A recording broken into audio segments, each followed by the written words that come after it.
किसका ऑर्डर था गोली नहीं चलाने का, यह सवाल पैदा होता। क्यों नहीं इन तीनों आतंकवादी को मौके पर एसटीएफ ने ढेर किया। ब्रिजभूषण शरण सिंह अकेले चलकर दिखाओ, क्या कहते हैं राजा भैया अकेले चलकर दिखाओ, योगी आदित्यनाथ अकेले चलकर दिखाओ। मैं अगर कहूं भगवा आतंकवाद तो आप हंगामा करो। मां ने दूध पिलाया उत्तर प्रदेश के सभी मंत्रियों से कहता हूं और योगी जी से कहता हूं, मैं आपका बिल्कुल भक्त हो जाऊंगा, आप ही को वोट दूंगा, आप ही के लिए चुनाव प्रचार करूंगा, आप ही के लिए लड़ूंगा और चिल्लाऊंगा हटाओ सिक्योरिटी। अगर मां ने दूध पिलाया तो मैं चैलेंज करता हूं। तो जब गुंडा है ही नहीं उत्तर प्रदेश में तो मंत्री की सुरक्षा क्यों बढ़ा रहे? इसका मतलब उत्तर प्रदेश में गुंडे हैं, लेकिन वो गुंडा वाई कैटेगरी का है, यानी वाई मीन्स योगी जी का आदमी। जय उत्तर प्रदेश आओ, जय श्री राम का नारा लगाओ, किसी की भी जान ले जाओ। ये वक्त कहते हैं कि मोदी जी ने सबको मिट्टी में मिला दिया, तो ये तीन कहां से आए? कि इन तीनों आतंकवादियों को भी पुलिस अपनी गाड़ी से लाई थी। सरकार को बर्खास्त किया जाना चाहिए, राष्ट्रपति शासन लगना चाहिए और तमाम इनके मंत्रियों से सुरक्षा वापस ली जानी चाहिए। लोग जश्न मना रहे कि बाबा ने मिट्टी में मिला दिया सबको। दो सगे भाइयों की हत्या दो पॉलिटिकल भाइयों ने मिलकर किया है। बड़ा भाई योगी आदित्यनाथ जी और छोटा भाई केशव प्रसाद मौर्य जी, दोनों का बैकग्राउंड पॉलिटिकल, दोनों भाई हैं, दोनों का बैकग्राउंड खुद जो है वो क्रिमिनल बैकग्राउंड है। एक दो, ये मैं नहीं कह रहा हूँ, एक दो नहीं कई मुकदमे हैं जो संगीन हैं, आपराधिक हैं, हत्या और लूट और खसोट और फिरौती और यहाँ तक के बलात्कारियों को संरक्षण देने, बचाने, छुड़ाने इत्यादि इत्यादि। तो जब क्रिमिनल सत्ता पर खुद रहेंगे तो जाहिर सी बात है कि वो दूसरों को क्रिमिनल कैसे बनने देंगे? उनके ही लोग, उनके ही चेले बनेंगे। बाबा ने मिट्टी में मिला दिया जब कहा था और मिला दूंगा जब कहा था, तो ये भी कहा था कि अब उत्तर प्रदेश में कोई माफिया और कोई गुंडा नहीं है, गुंडा तो सब उत्तर प्रदेश से जा चुका। तो सवाल योगी आदित्यनाथ जी, जब सारे गुंडे उत्तर प्रदेश से चले ही गए थे, सिर्फ एक अतीक था जिसके पूरे खानदान को आपने मिट्टी में मिला ही दिया, तो अतीक और अशरफ पर जो हमला करने वाला ये गुंडा कहां से आया? तीनों उत्तर प्रदेश का है, इसका मतलब उत्तर प्रदेश में गुंडे हैं, लेकिन वो गुंडा वाई कैटेगरी का है, यानी वाई मीन्स योगी जी का आदमी है। बाकी लोग गुंडे वही होंगे जो जय श्री राम का नारा लगाएंगे। विवादित बयान में दे रहा हूं, विवादित बयान है ये, यानी दूसरा कोई गुंडा नहीं बन सकता। गुंडा बनने के लिए शर्त है कि भगवा गमछा आपके पास हो और जय श्री राम का नारा लगाए, जय उत्तर प्रदेश आओ, जय श्री राम का नारा लगाओ, किसी की भी जान ले जाओ। ये अनुमति अब उत्तर प्रदेश में योगी सरकार के द्वारा दे दिया गया।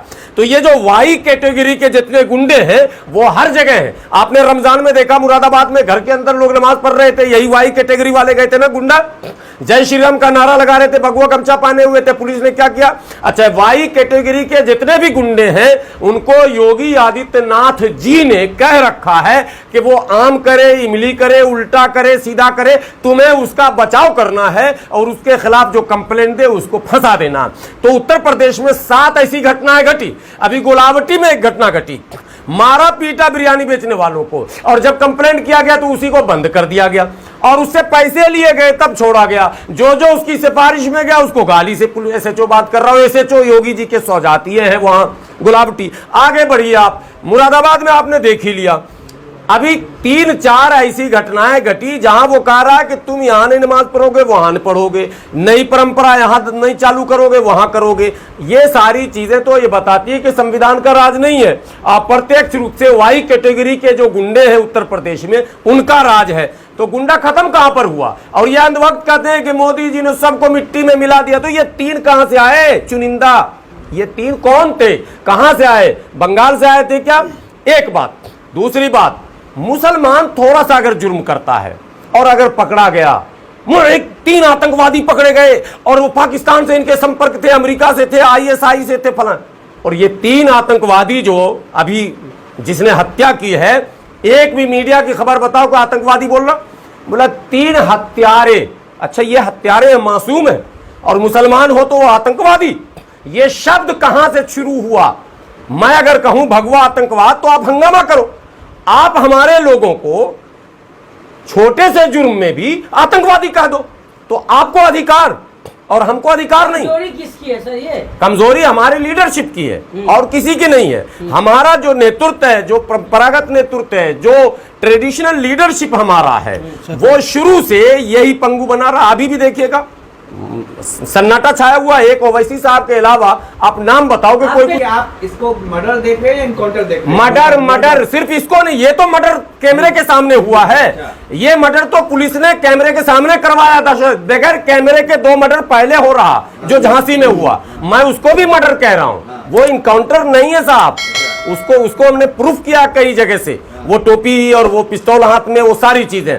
मेरा सवाल ये है कि आप एसटीएफ जो है बड़ा एक्सपर्ट पुलिस होता है, जो पुलिस में से छांटे जाते हैं अच्छे अच्छे लोग, उसको एसटीएफ में रखे जाते हैं। स्पेशल टास्क फोर्स नाम ही है इसका। तो ये 3 गुंडे, 3 आतंकवादी 5 मिनट तक आतंक मचाते रहे और आपने उसमें से एक को भी गोली नहीं मारी।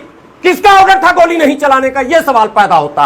क्यों नहीं इन तीनों आतंकवादी को मौके पर एसटीएफ ने ढेर किया, यह सवाल पूछना पड़ेगा।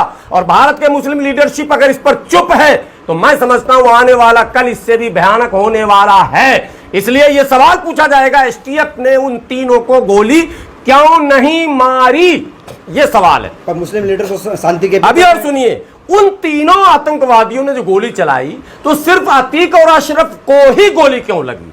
किसी एसटीएफ के जवान के हाथ में, पांव में, उंगली में, वर्दी में, गाड़ी में कहीं गोली क्यों नहीं लगी? वो डर गए थे, थोड़ा साइड हो गए। साइड नहीं हो गए तो वो लाए थे इस गाड़ी से, ये तीनों आए, वहां लोकल वीडियो वायरल हो रहा, आप लोगों ने भी देखा होगा। और वो बड़े चैनल वाले जो मन सरकार भक्त चैनल है उसका वीडियो है जिसमें कहा जा रहा है कि इन तीनों आतंकवादियों को भी पुलिस अपनी गाड़ी से लाई थी और मीडिया का प्रेस का कार्ड लगा हुआ था। सरकार जांच नहीं करेगी वो प्रेस कार्ड किसका था। हम तबलीगी जमात के कोरोना में हम घूम रहे थे तो मेरे प्रेस का भी जांच कर लिया गया, कार्ड का, मेरे कर्फ्यू पास का भी जांच कर लिया गया। और इन आतंकवादियों के प्रेस कार्ड का जांच नहीं होगा। किसने इशू किया, इशूइंग अथॉरिटी क्या थी, तब तो खुलेंगे ना राज। अब कहा जा रहा है ये तीनों पागल और दीवाने हैं। एक पागल दीवाना जो गोरखनाथ पर हमला किया था उसको तो फांसी की सजा हो गई ना, आप लोग को पता है कि नहीं? जो वाकई पागल था, जिसके पास सर्टिफिकेट मतलब जांच भी हुआ और वो हमला करवाया गया था मुसलमानों को बदनाम करने के लिए, सरफिरा मुसलमान पागल मुसलमान को पकड़ के ले आते हैं लोग। और ये 3 जो पागल आतंकी है, इन तीनों को आप देखेंगे, इनको खूब बेहतरीन से खातिरदारी इनकी होगी और तीनों को जेल नहीं भेजा जाएगा। ये मैं बोल रहा हूं कैमरे पर, एनकाउंटर होगा तीनों का? कुछ नहीं होगा, तीनों घर जाएंगे अपने, घर जाएंगे। ओवैसी पर हमला करने वाले कहां हैं? फांसी हुई। उत्तर प्रदेश के वीआईपी हो गए ये आगे चल के नाम बदल के इनका आई कार्ड बदले। नेता ट्विटर पे तो बोल ही रहे ना कि इंसाफ मिलेगा मुसलमानों को। हाँ, तो ट्विटर पे तो इंसाफ मिल भी गया सबको। क्या लगता है ये भी आगे चल के बाहुबली और बड़े नेता बनेंगे क्या? ये यही हो ही रहा ना, ब्रिजभूषण सिंह बाहुबली है कि नहीं है? आप बताओ कि वो सांसद है लोकसभा में, वो खेल कुश्ती संघ जो महिला कुश्ती संघ का अध्यक्ष भी था ना, कितने मुकदमे हैं ऑन रिकॉर्ड मीडिया पर बोल रहा है एक चैनल, बड़े चैनल पर, कि हमने अपने हाथों से केवल 1 मर्डर किया और बाकी तो हमारे चेलों ने किया। अरे साहब, वो सांसद जो कह रहा हो कि हमने अपने हाथों से 1 मर्डर किया और वो लोकसभा का सदस्य जो अकबाले जुर्म बम ब्लास्ट में करती है महोदया, गांधी जी को गाली बकती है जो महोदया, वो संसद में, और भारत में सन्नाटा। कहां है अम्बेडकरवादी, कहां है संविधानवादी, कहां है लोकतंत्र पे आस्था रखने वाले लोग, कहां है ये लोग जो अब बाबा साहब के जय जयकारा लगाते हैं, और कहां है वो सेकुलरिज्म के झंडा ढोने वाले लोग? क्या आपके रहते हुए देश में इस तरह का मजाक बढ़ता रहेगा? आज 1 आतंकवादी लोकसभा में पहुंचा, कल 2 आतंकवादी पहुंचेगा, पता चलेगा 540 में से 540 वही हो जाएंगे, तो आपका संविधान रह जाएगा, लोकतंत्र रह जाएगा। डेमोक्रेसी खत्म करने, कुचलने का ये पूरा प्लान है। मनुस्मृति, एक फोटो वायरल हुआ, आपको दूंगा अभी। योगी आदित्यनाथ जी मनुस्मृति लेकर बैठे हुए हैं मीटिंग में। इसका मतलब है कि मनुस्मृति पढ़ा जा रहा है, कौन कौन सा पार्ट लागू किया जाएगा। हाई लेवल मीटिंग हो रही है, आप ऐसे अफवाह ना फैलाइए। हाई लेवल की मीटिंग, हाई लेवल मीटिंग में, अच्छा याद दिलाया आपने, हाई लेवल मीटिंग में यह तय हुआ कि तमाम मंत्रियों की सुरक्षा को बढ़ा दिया जाए। बढ़ा दिया था, जब गुंडा है ही नहीं उत्तर प्रदेश में तो मंत्री की सुरक्षा क्यों बढ़ा रहे? तमाम भाजपा नेताओं की सुरक्षा बढ़ा दी जाए, तमाम उनके जिला अध्यक्षों की सुरक्षा बढ़ा दी जाए, उनके सांसद विधायकों की सुरक्षा बढ़ा दी जाए, उनके आरएसएस, बजरंग दल और विश्व हिंदू परिषद के नेताओं की सुरक्षा बढ़ा दी जाए। अरे भैया, जब गुंडा है ही नहीं तो सुरक्षा किस चीज की? हटाओ सुरक्षा। अगर मां ने दूध पिलाया उत्तर प्रदेश के सभी मंत्रियों से कहता हूं और योगी जी से कहता हूं, मैं आपका बिल्कुल भक्त को जाऊंगा, आप ही को वोट दूंगा, आप ही के लिए चुनाव प्रचार करूंगा, आप ही के लिए लड़ूंगा और चिल्लाऊंगा। हटाओ सिक्योरिटी। अगर मां ने दूध पिलाया तो मैं चैलेंज करता हूं, जब गुंडा मुक्त हो चुका उत्तर प्रदेश, माफिया मुक्त हो चुका उत्तर प्रदेश, जब उत्तर प्रदेश में कोई है ही नहीं एक भी गुंडा, तो सिक्योरिटी क्यों बढ़ा रहे हो, क्यों सुरक्षा लेकर चल रहे हो? ब्रिजभूषण शरण सिंह अकेले चलकर दिखाओ, क्या कहते हैं, राजा भैया अकेले चलकर दिखाओ, योगी आदित्यनाथ अकेले चलकर दिखाओ, और उप मुख्यमंत्री केशव प्रसाद मौर्य जो बहुजनों के सबसे बड़े दुश्मन है इस वक्त बने हुए, जो मनुवाद के माने प्रवक्ता बने हुए हैं, मैं कहता हूं अगर आप में हिम्मत है तो बगैर सुरक्षा के चल के दिखाइए ना। आम इंसानों की सुरक्षा तो आप कर नहीं सकते, और अपनी सुरक्षा वाई जेड, जेड के बाद जेड प्लस, और प्लस के बाद जेड डबल प्लस, फिर जेड ट्रिपल प्लस, यही होता रहेगा इस देश में। सारे टैक्स का पैसा सुरक्षा में लगा हुआ अपनी, और गुंडाओं को पालने में लगा हुए। बिल्कुल अराजकता है। इस सरकार को बर्खास्त किया जाना चाहिए, राष्ट्रपति शासन लगना चाहिए, और तमाम इनके मंत्रियों से सुरक्षा वापस ली जानी चाहिए। हिंदुवादी संगठन कह रही है सर कि 72 गुरुओं के पास भेज दिया गया है, ईद से पहले ईद ही मिल गई है। उनको सुरक्षा मिल गया ना। हाँ। उनको सुरक्षा मिल गया है। आपको पता है जितने छोटे मोटे संत साधु मार्केट में घूम रहे हैं, जो आतंक फैला रहे हैं, मुसलमानों के खिलाफ भाषण कर रहे हैं, सबको सुरक्षा दे दी गई है। 6, 8, 10 पुलिस वाले जो टीवी पर देखते हैं, बाबा लोग आते हैं, उन सबको 2, 4, 6 सुरक्षा कर्मी मिले हुए हैं। इनको तो बल्ले बल्ले है, चंदा भी आ रहा है, सुरक्षा भी मिल गया। यही तो है हिंदू राष्ट्र। आसमानी फैसला ये कह रहे हैं। नहीं, फैसला तो वो सही बोला, आसमानी है, लेकिन आसमानी फैसले से सबको डरना भी चाहिए।